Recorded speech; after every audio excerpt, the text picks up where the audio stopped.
This program was produced by and first broadcast on Radio Hawke's Bay, your community access media station. Thanks to New Zealand On Air for making this type of programming possible. Welcome back to another episode of Volunteering Vibes, the place where we shine a light on the incredible people, projects and organisations strengthening Hawke's Bay communities every single day. Today we're joined by someone truly special and doing meaningful mahi in a space that affects every one of us, ageing with dignity, connection and safety. From social support to advocacy, wellbeing programs and elder rights, Age Concern Hawke's Bay is out there ensuring our kaumātua and older residents stay supported, valued and connected. Loneliness and mobility challenges, financial abuse and digital exclusion, these are very real issues. And Age Concern is on the front line of providing practical help and human warmth. Today our guest is Dee Withers, works closely with volunteers who give older people companionship, confidence and a sense of belonging. So get comfy, settle in and enjoy this uplifting conversation. Kia ora Dee, welcome. It's great to have you here. Thanks Tracy, I'm really delighted to be here today. Oh, thank you. So just tell us a little bit about who you are and the organisation that you work for.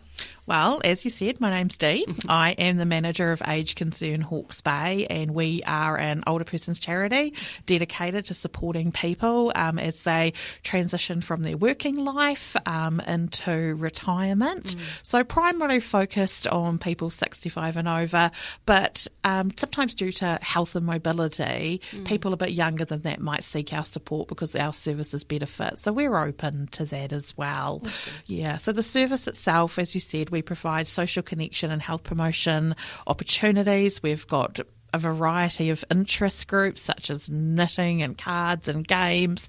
We run shared community meals every week, which people are welcome to attend. And then we also have a range of free strength and balance exercise classes across the district. So not just located at our premises, but also in communities such as Raurika, Maraikakaho, Takapo, Porongaho, and also in all the main urban centres. So that's a really valuable service for our community to get involved with. And then, as you mentioned in the intro, financial abuse, navigating health services, digital exclusion, a lot of this stuff comes up for older people and they're not quite sure where to go for help.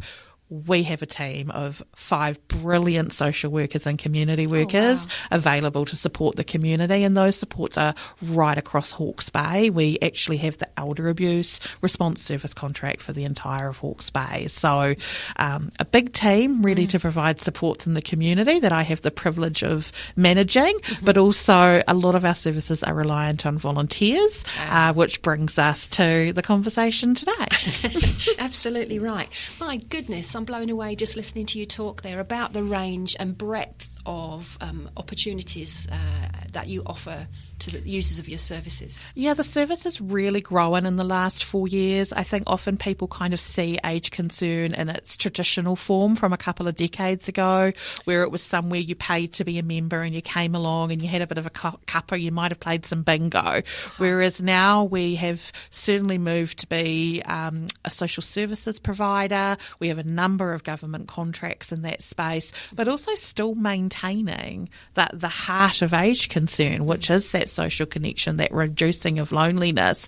But you don't have to be a member now to attend. You can just come along. Yeah. Oh, wow. We regularly receive your newsletter and we always stop and read it. And that can't be true for all newsletters, I know that. But certainly yours, because it's just a mine of information about what you have on offer and the things you've got coming up. And it's also a great place, not just for what our service is offering, but also what other services are offering, what's happening in the space of entitlements, how to connect with other supports. So we find the newsletter is still a really good resource for people, because part of the role of Age Concern in the community is to just be there to answer questions. We get thousands of calls a year people popping into the office just to ask a question, seek information, and that might not be older people. That might be their children, their grandchildren, trying to support the older person in their life. And we've become a bit of a one-stop shop. Yes. And we always say, if it's not us, we'll actually find you who it is. So start with us. Oh, that's an incredible offer to our community, isn't it? What sort of things do people approach you about? It can be anything from wills to enduring power of attorney, rest home subsidy, elder abuse. Obviously, we get a lot of reports from our community about that. The biggest referral pool is community members, so the concerned neighbour, the family friend. So a lot of people ringing in asking for help around that. Supports in home. My support worker isn't showing up. What do I do?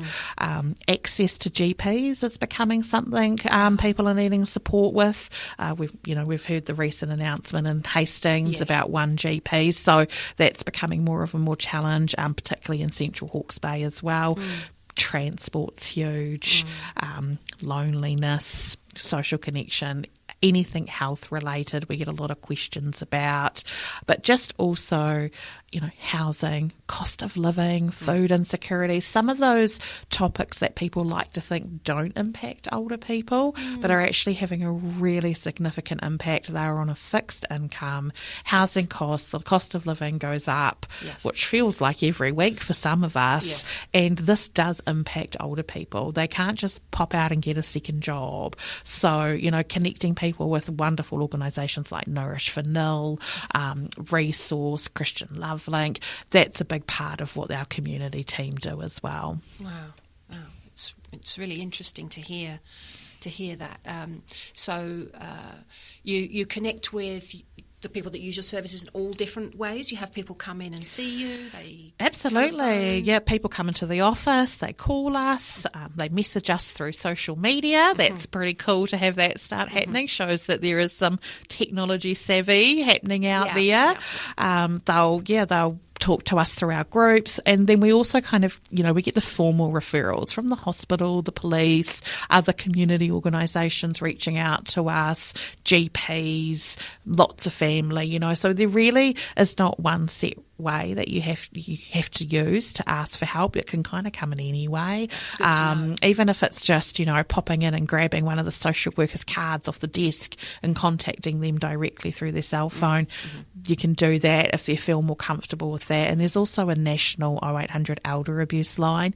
If you want to get in touch anonymously, you can call with concerns to that 0800 number, and they will take those down for you, and then they will send the referral directly to us. But if you're worried about a relationship with an older person being damaged by raising concerns, that's a really nice way to keep it anonymous and maintain your relationship while still accessing support for them. That's a good piece of information, Dee. Thank you for sharing that.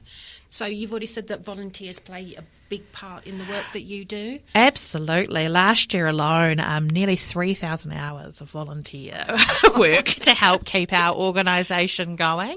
So I mentioned earlier about our strength and balance classes. So that the program's called Steady As You Go, and we have over 20 classes operating across Hawke's Bay, and they're completely delivered by volunteers. So every group has 2 volunteers that show up every week and put chairs out and take attendance and support people in the community to exercise and improve their wellbeing and balance.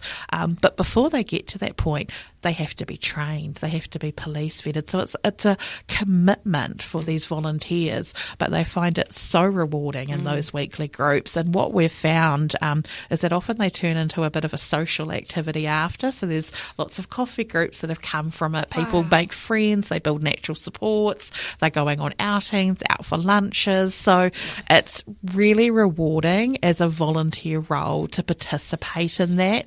Bit of a time commitment, but there's annual meetings for them. Leanne, our wonderful health promotion coordinator, is popping out to the groups every 8 weeks, really connected to the volunteers. And I think that currently we have over 600 people attending these classes.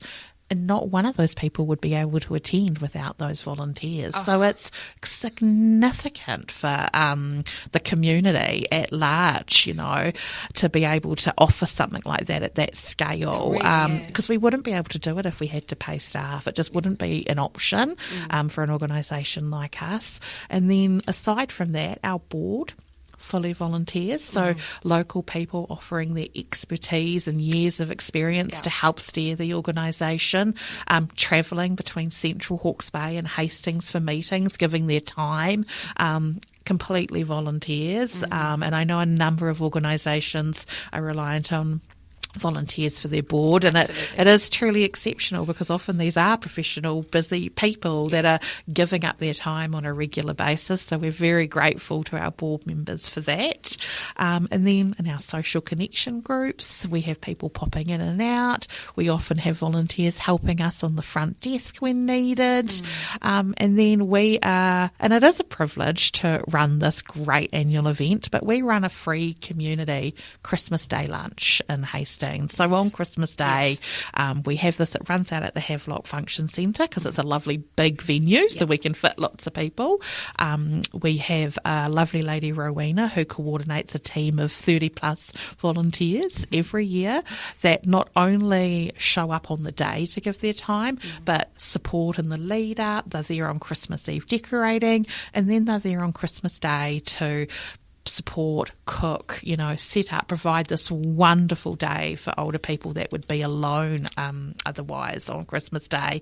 And then they also go out and deliver meals to those that can't attend in person due to health and mobility. So our volunteers are absolute superstars of our organisation.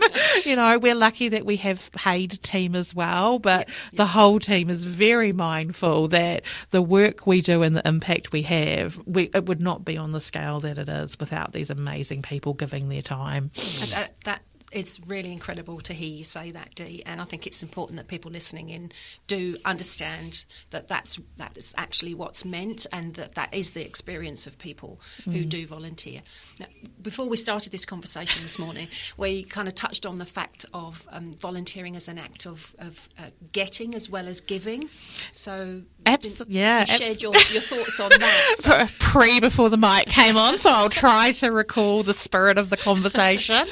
But I just have found in my experience, particularly at Age Concern, and we have volunteers of all ages, so predominantly we do have older people volunteering, but we do also have younger people. And what I've really learnt from our volunteers is that they show up and they give their time because they get a reward out of it too. They're finding something of value in it. And it tends to be described as it's a feeling, like a feel-good feeling. And, and some of that is dependent on the role they're doing, and whether they're getting that feeling from the role or are they getting that feeling from the organisation and the managers of the volunteers or myself directly. And I think that's really important to understand, particularly if you're an organisation that is reliant on volunteers like us. We can't kind of treat them as, extras to the employees. We were talking about how our employees are passionate and dedicated, but they do show up because they are paid to. Our volunteers are passionate and dedicated and showing up because it's a value add to their life. So it's about being really mindful of making sure that they are experiencing that value add and how to create it for them. If sometimes the volunteer role is not as glamorous as others. And I know lots of organisations will experience that. Many of us have the dishwasher role or the role that is hard to fill. So how do we as managers or organisations working with volunteers make sure that those people are also experiencing that feel-good feeling and understanding what they're contributing to? And something we do is we have an annual meeting with our volunteers, and we have a morning tea, and all the team come, and I'm there as well. And we, are there to celebrate them, but also to share with them their impact. And often when we sit in that room and I'm talking about, you people that are volunteering on the Steady As You Go have reached over 600 people this year, and you've contributed to falls reducing in our, they really start to feel the weight of that hour that they're giving a week. It's hard to make that connection, isn't it? Yeah, so I think those moments are really important, but it also is, it's not hard to do, like a thank you here and there, a small gesture there, making them feel included as part of the wider team is really important. And then offering opportunities for development. Do they want to explore other areas? Do they want to do some training? Do they want to have a say in your strategic plan? Volunteers, particularly for organisations like us, are a big component. Where is their voice reflected in your organisation, and how do they have a say? Those are all really important things to that, creating that feeling of I'm valued, my voice is heard, and what I'm contributing is making a difference. I couldn't have said it better myself, Dee. That's absolutely wonderful. Thank you for sharing those thoughts. So if you're out there now in an organisation that uses volunteers, I encourage you to take up the baton, as Dee said, and think about how you respond to your volunteers, how they're treated, how they're recognised, and sharing with them the opportunities to collaborate and be part of the work and feel the impact of that work. There was a lovely story shared with one of our participants in the podcast a few months ago.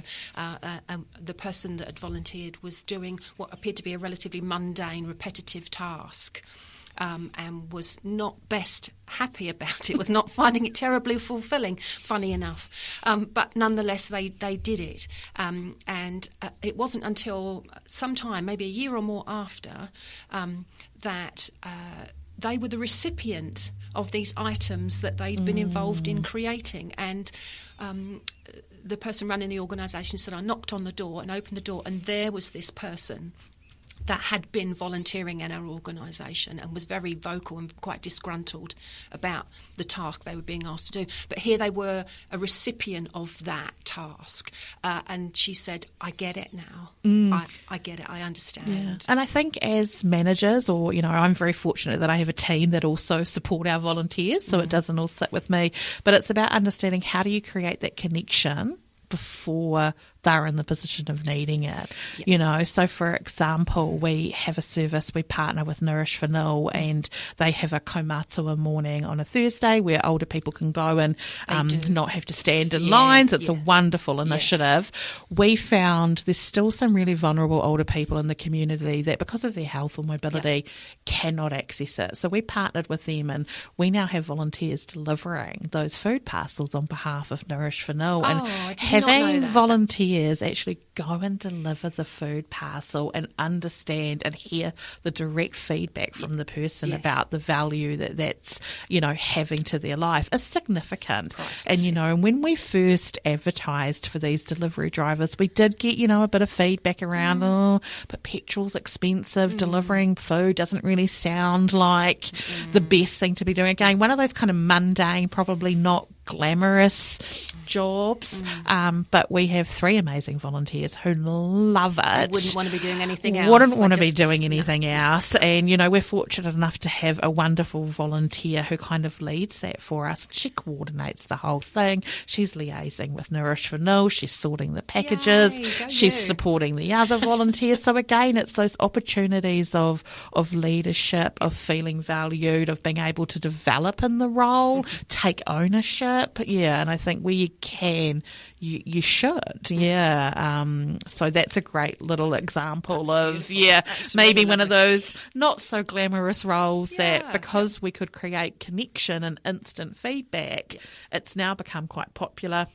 We recently advertised for it, and it ended up with a huge wait list, and unfortunately had to kind of turn volunteers back to volunteering Hawke's Bay to pursue other roles. Because I think word kind of got around that it was actually something really cool to be a part of. Oh, that's a real plus, isn't it? That really is a lovely story to hear.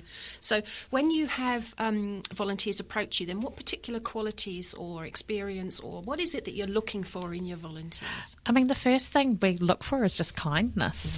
Are you kind? Is there some empathy there?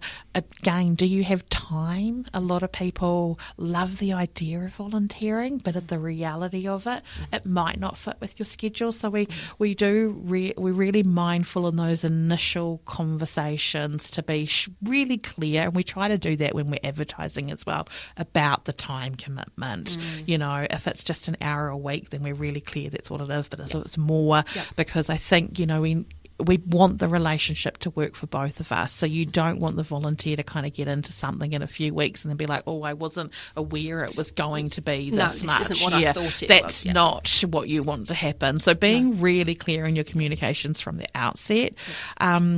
You do have to pass a police vetting to volunteer with Age Concern Hawke's Bay, and I think that would be pretty standard with organisations, particularly working with vulnerable people. So we look for that. And then depending on the role, there might be a specific skill set. For example, the drivers, you would need to have a licence and be able to drive. But then if it's just helping in our groups, that's not necessary. You just need to be able to get there and have a good attitude. So we try to not pigeonhole with too many rules, because I think volunteering is something that you want anyone who has the time and capacity and desire, you would hope that they could find a place in the community to volunteer. So I think it's, you know, wise for us not to kind of advertise it like it's a job and try to keep the qualities open. But kindness is a very good place to start, because people want to see a smile. You know, that's what we find with the community we work in. So if you're somebody who's can show up with a smile and, you know, and have a chat, that tends to go down pretty well. Absolutely. So when someone comes on board, what kind of support can they expect? So right from the start, it's usually our lovely Lorraine at the front desk will help you fill out the application form and the police vetting process. So some people can do that quite independently, but some people actually need support just to do the paperwork side of it. So we will start supporting you from that point. We then there'll be an interview, and we try to keep that really casual. You know, it's not a formal sit down job interview type situation. It's usually just one of the team having a chat with you, and just making sure that you understand the role and just kind of feeling each other out too, because as a volunteer coming in, you want to make sure that you actually get along with the team you might be working with, or the organisation's values as a whole. You want to make sure they sit right with you. So it's kind of like a good sounding feeling out for both parties. After that, there is some training and a bit of an induction. So for example, if I use our drivers for the Nourish Renewal project as an example, you'll go along with an established volunteer to kind of go and just see what it's like. You'll get to see what the route's like, get to meet some people, and you get to go through that process until you feel comfortable that you'd be able to do it yourself. And we have a bit of a induction check-in type package that we have, so volunteers feel supported throughout, because whilst it's not a job, it can kind of feel like those new job nerves when you first start. As someone that volunteers themselves, you know, when you show up and it's all new people and doing all new things, that feeling of nervousness and not being quite sure. So, you know, it's making sure that people know where they can go for the cuppa, you know, all that, where the building is. So the team is really quite supportive and involved in those early days. And hopefully what happens is that our volunteers get to the point that they are working in and out of that building like they own it.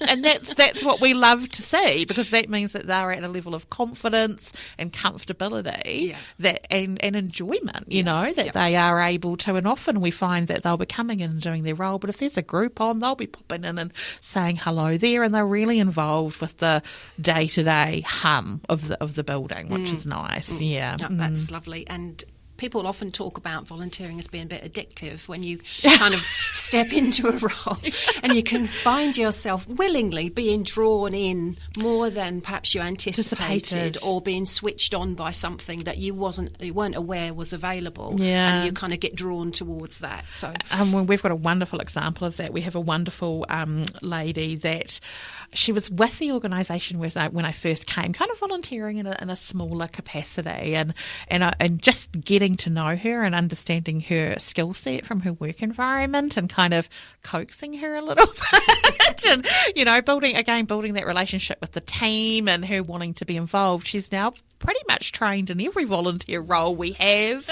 You know, she can cover the front desk if we need. She can back a trailer. She can, you know, she's efficient and has admin experience. And I know particularly when I first started at Age Concern, she was invaluable to helping me learn the role because she's so entrenched in the organisation and the values and you know, how things work and connected to the people that are attending, that she was a resource, you know, for a manager coming in and continues to be.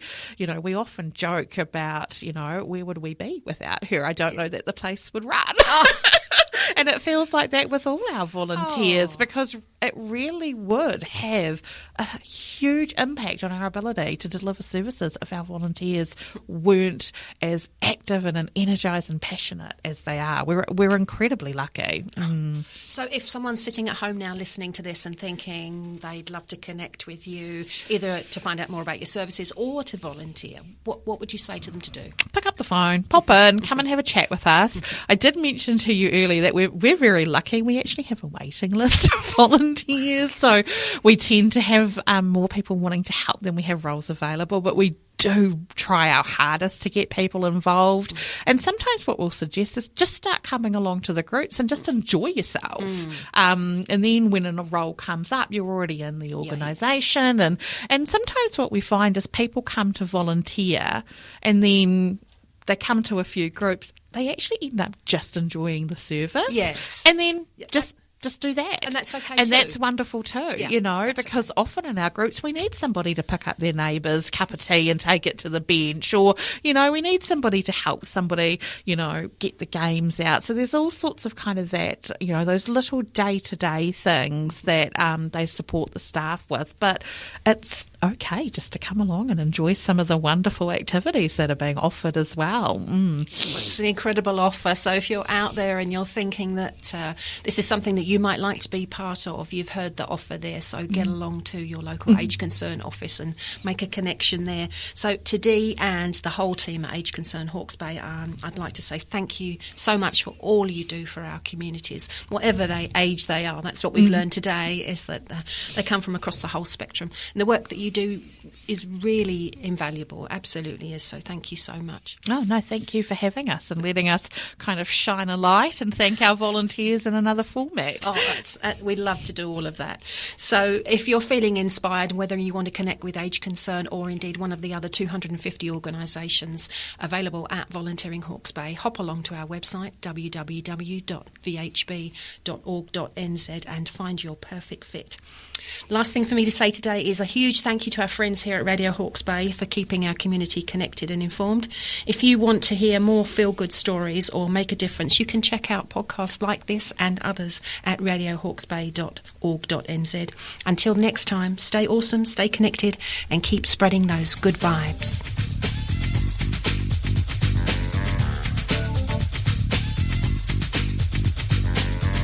This program was produced by and first broadcast on Radio Hawke's Bay, your community access media station. Thanks to New Zealand On Air for making this type of programming possible.